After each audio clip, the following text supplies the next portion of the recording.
Hello, and welcome to this time of a brief reflection. My name is Beth Prevost, and I help out with parish care at Emmanuel Presbyterian Church in Tacoma's North End. We strive to be an inclusive, thoughtful, creative, and involved community. This is being filmed on the original land of the federally unrecognized Steilacoom tribe, land that was used by both Steilacoom Band and the Sequalichoo Band. I want to acknowledge the Steilacoom elders past and present and future generations. Almost every Wednesday since we stopped gathering physically due to COVID, we've dropped these brief reflections onto our YouTube channel, Facebook page, and the church webpage, ipctacoma.org. They are offered by different Emmanuel folks, and last Wednesday's was brought to us by Reverend Dave Wright. He spoke of the tension that seems to be ripping us apart, the tension between the world that is so broken, yet filled with work for gratitude, hope, and life. He spoke of how to find and live with love in a time of such loss and violence. I'm picking up that theme today as well. In the next 15 minutes or so, I'll poke a bit at the idea of despair and sorrow, move on to some joy talk, and close with a lovely poem by Hafiz that speaks of the invitation from the divine each of us receives every day. At some point along the way, there'll be a brief musical interlude from the inimitable church musician Jeff Bray. Jeff will provide us with some Mbira music.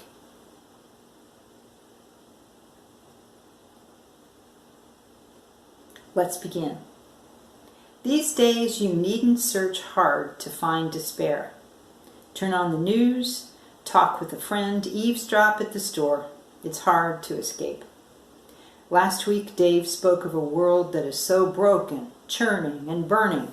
Yet, those who pay attention know it's part of a paradox. One of many paradoxes.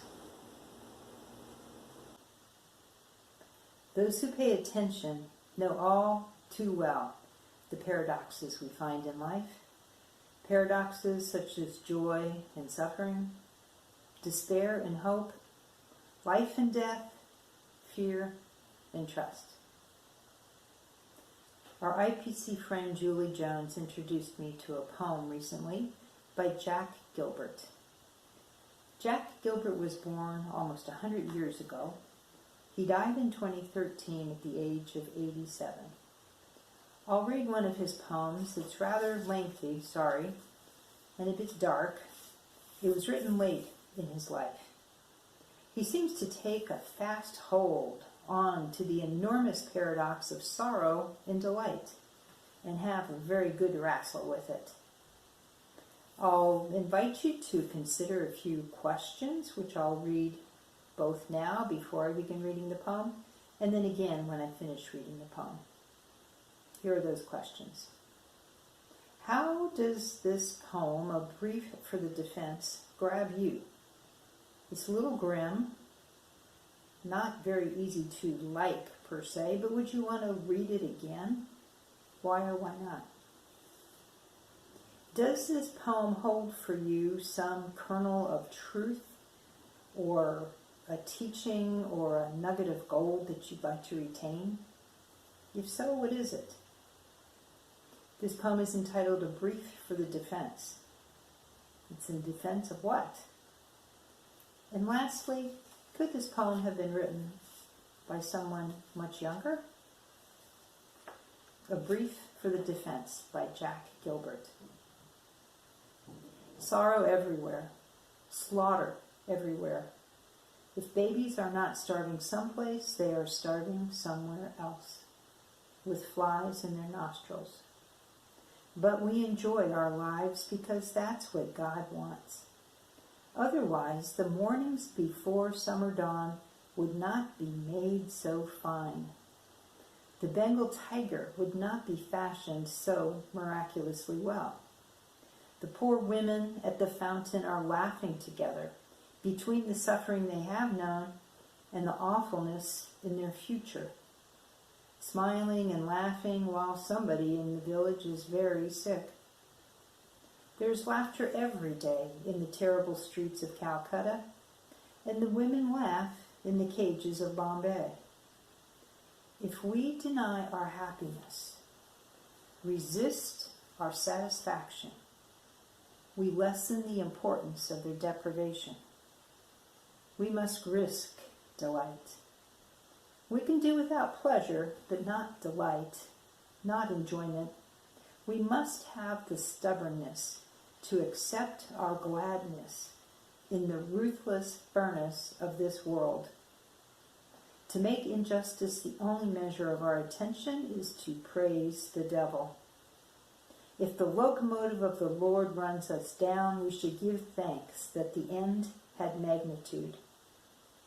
We must admit there will be music despite everything. We stand at the prow again of a small ship, anchored late at night in the tiny port, looking over to the sleeping island. The waterfront is 3 shuttered cafes and 1 naked light burning. To hear the faint sound of oars in the silence as a rowboat comes slowly out and then goes back is truly worth all the years of sorrow that are to come. A Brief for the Defense by Jack Gilbert. Those reflection questions once again. First, how did that poem grab you? It's hard to like, but would you want to listen to it again? Why or why not? Did the poem seem to hold a truth for you, some nugget of gold, some kernel of truth? If so, what was that piece of truth? Thirdly, the poem is entitled A Brief for the Defense. That's in defense of what? And lastly, could this have been written by a much younger poet?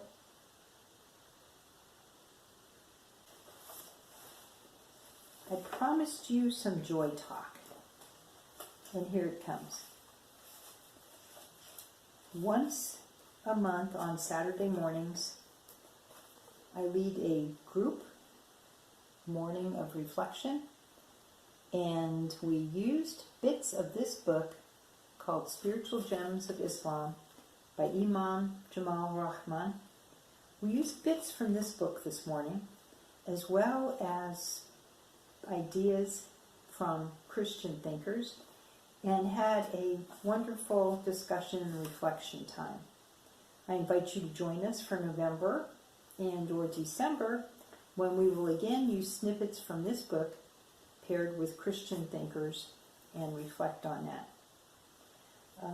In our October Saturday morning, some of our participants were much taken by one of the beautiful names for Allah, God, which we would like to use, and it's our sustainer. Another name that I like from this book is referring to God as the patient one and source of peace. Now for that joy talk.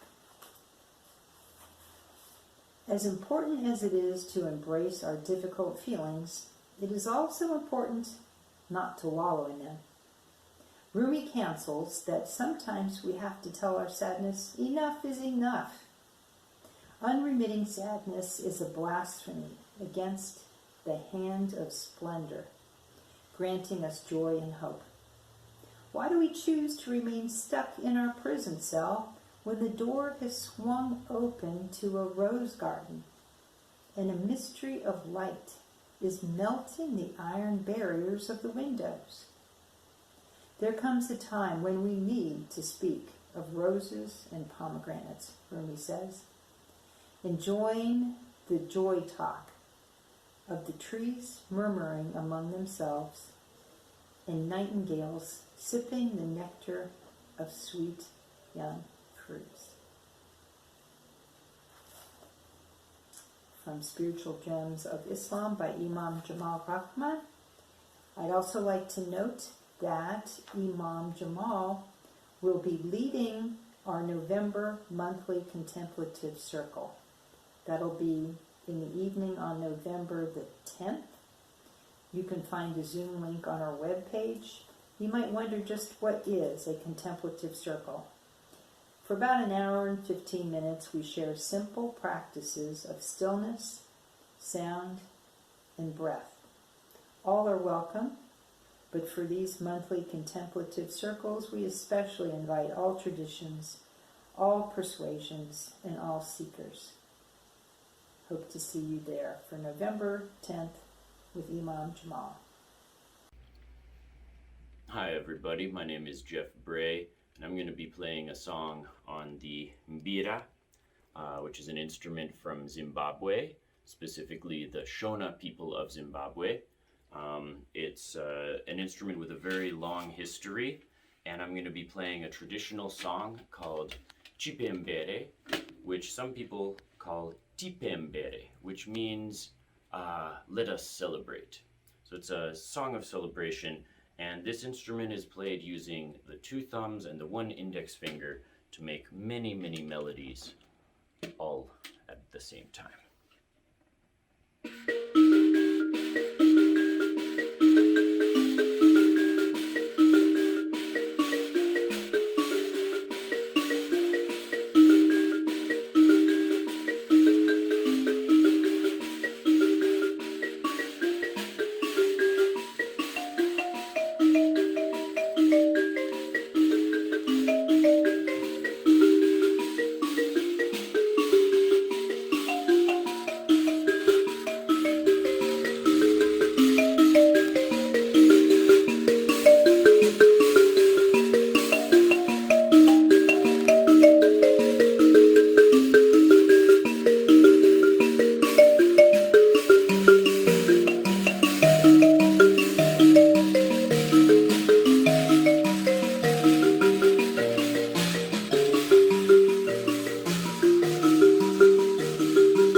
Thank you. Now for the Hafiz poem I promised you. It's from a book called I Heard God Laughing, Poems of Hope and Joy. It's renderings of Hafiz by Daniel Brzezinski. And this one that I am so fond of is called Several Times in the Last Week. Ever since happiness heard your name, it has been running through the streets trying to find you. And several times in the last week, God has even come to my door, asking me for your address. Once I said, God, I thought you knew everything. Why are you asking me where your lovers live?